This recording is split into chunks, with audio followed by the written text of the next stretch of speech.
excited for this video. I'm excited for this video. A lot of you guys asked, hey man, how did you gain muscle? How did you gain muscle? How did you gain muscle? So we're going to get into that because I know I already addressed exactly how to lose the fat. So here's how to gain the muscle because I know a lot of you guys struggle with that or you guys haven't done it before. You haven't successfully gained muscle because once you want to reach your goals, guys, one of the most important things is going to be obviously having an amount of muscle because here's the thing.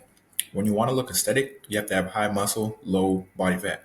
A lot of you guys have low body fat, low muscle, so you don't look aesthetic. So in order to gain muscle, here's exactly what I do. This is literally my starting point, 148 at 6'1", right, in high school. Horrible. 148, guys. This is about 206, 207-ish when I was getting down on my cut, all right? Let's get right into it.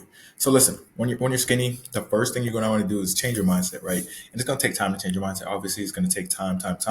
But when you're skinny, you generally have a low self-esteem. People are always calling you skinny. They see you as skinny. Like even right now, I went out and people were like, "Oh my gosh, you have big muscles, ha ha ha," and they were saying stuff like that. Like they see me as that kind of person. But before, when I was super skinny, people used to look at me like, "Why are you so skinny?" And they used to kind of, see me as that person. So that made me internally think of myself as skinniest version of myself. So if I was eating a lot, I'd be like, well, I'm going to lose weight anyways. And then I would self-sabotage, right? So there is a mindset factor to this, right?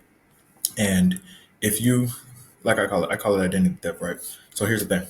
If you consistently think of yourself as skinny and you start doing things that, someone would do if they're gaining muscle, that's going to go against your identity that you see yourself in, which means that you're going to revert back to your old habits. Because if you think of yourself as skinny and you're doing, you're lifting weights, you're bulking, you'd be like, well, I can't do this anyways. You're going to self-sabotage. So the first thing you want to do is think of yourself as your goal self. Think of yourself as the swollest version of yourself. I know it sounds corny, but it's going to help you a lot. All right. Think of yourself as your goal self, and then you'll start doing the things you need to do, right? Because you want to become the person that can reach your goals, right, mentally, and then you're going to do the things automatically, and then you're going to have the results, right? This is how it works. All right.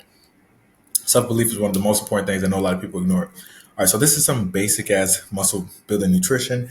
Now, here's the main thing that you guys want to focus on, right? You have to realize that even me, when I was 148, I had to eat at least 2,900 calories just to gain muscle. All right. One thing you don't want to do is dirty bulk. A lot of you guys do that. Sometimes you're like, oh, let me just dirty bulk. You're going to gain a lot more muscle than you're going to gain. I mean, you're going to gain a lot more fat than you will muscle. That's number one. Number two, a big issue that you'll notice is you can't stay in a bulk for long enough. So here's the thing. I know a lot of you guys won't look this up, but literally just look this up.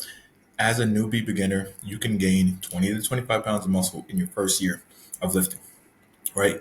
Why does this matter? Because if you can bulk for a year straight, then you'll be able to put on 20 to 25 pounds of muscle. The problem is if you dirty bulk, you're only going to be able to bulk for like 4 months before you just have too much fat gain, right?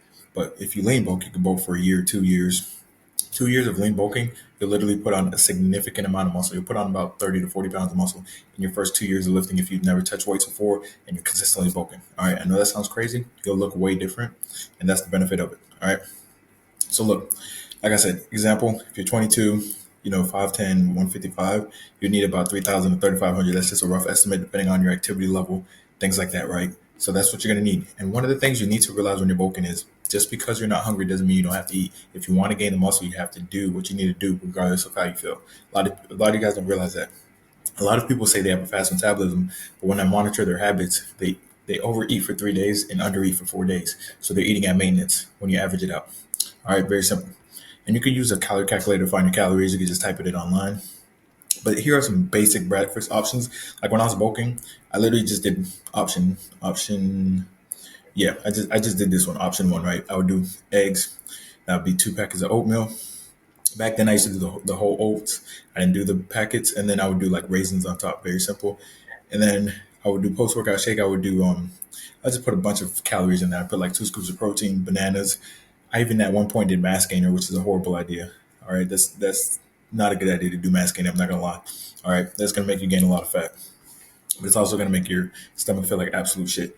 And then for dinner, I usually had 2 cups of rice, either chicken thighs, salmon, flounder, some kind of fish, and then nighttime I'd have more protein bars, and in between I would also have more protein bars. Like I'd have those MedRx bars when I'm bulking, because you guys see when I'm cutting, I'm eating Quest bars, things like that. But when I'm bulking, I'm eating MedRx bars because it's more calories, right? And I need to get those calories, and so I'm just stuffing all this food in me, pause, consistently to make sure that I hit my calories. All right, that's the most important thing, hitting your calories at the end of the day.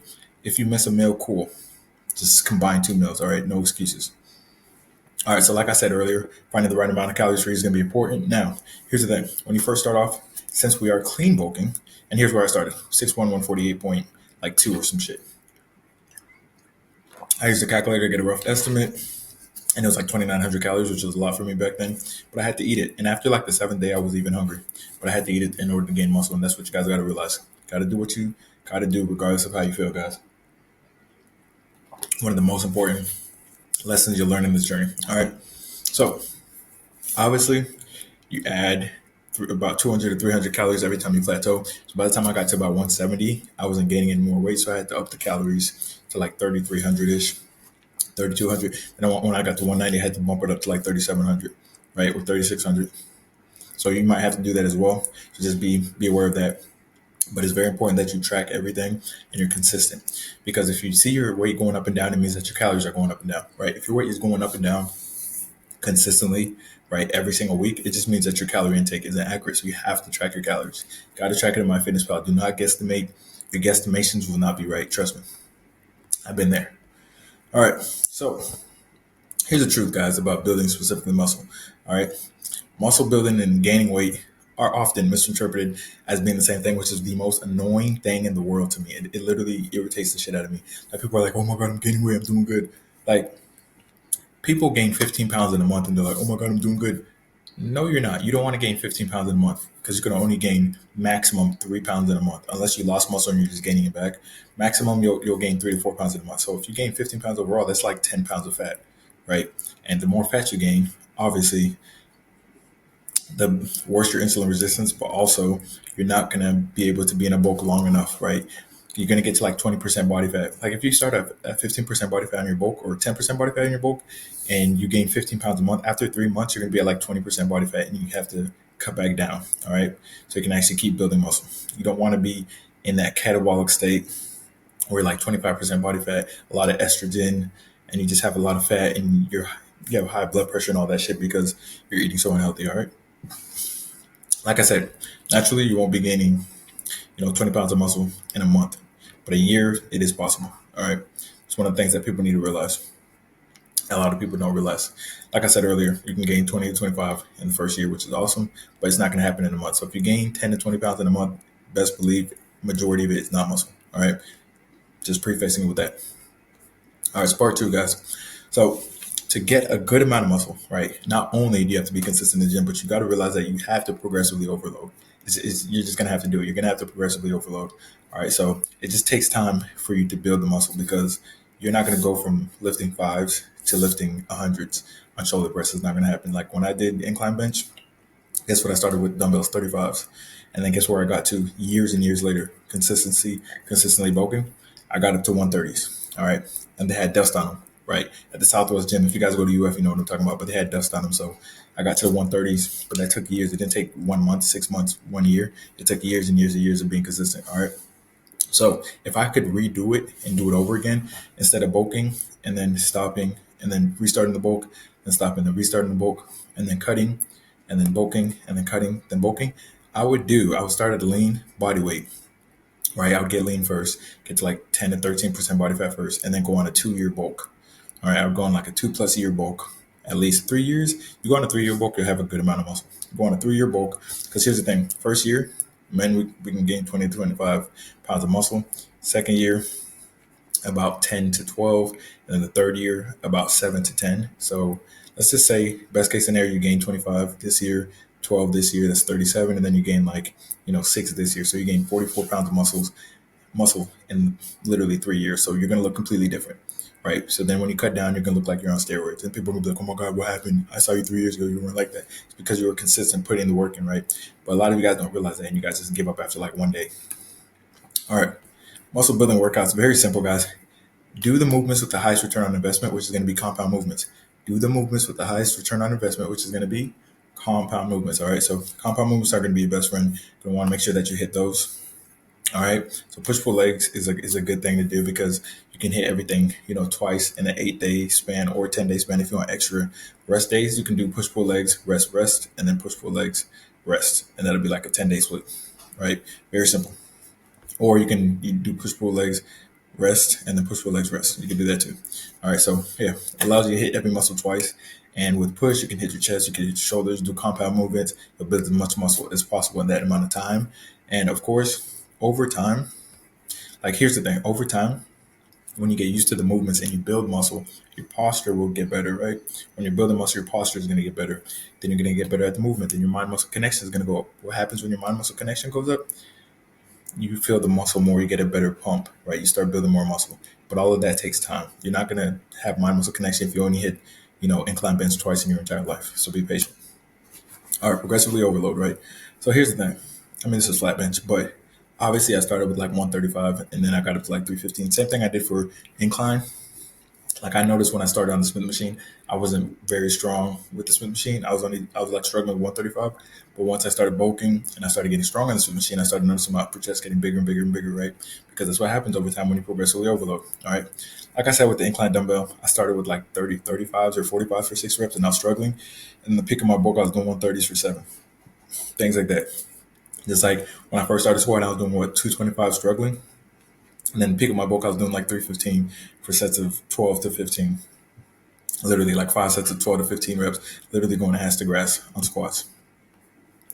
And here's the thing. I made a video on this. This is literally the cheat code to this entire journey because none of this works without consistency. Everything I said is irrelevant without consistency because there's going to be no progress without consistency. I know a lot of people who've been going to the gym and asking me the same questions when they do show up because I will show up. But when they do show up, they ask me the same questions. They're like, hey, man, how do I get stronger in bench? And it's like, bench, I know by like, if it's your fifth year lifting, if it's your third year lifting and you're not able to hit 225 once, I just know you're not consistent. I'm not saying that 220 it's important to hit 225.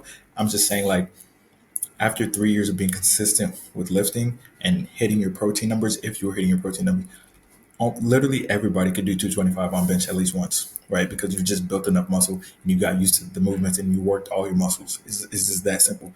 So if you're like struggling on bench, you're struggling on squat, you're struggling on deadlifts, push-ups, pull-ups, you're struggling on all those movements, I just know you're not consistent. Because when you get consistent, you work all those muscles and then they just get stronger. It's just basic. I'm not saying everyone can bench 315 or 4 or 5 off rip, but 225 is like, if you're consistent after 3 years, it's going to be pretty easy, right? Like I could not do flat bench for like a year, go back and hit it, probably do like 20 reps on 225, like because of the consistency over time, right?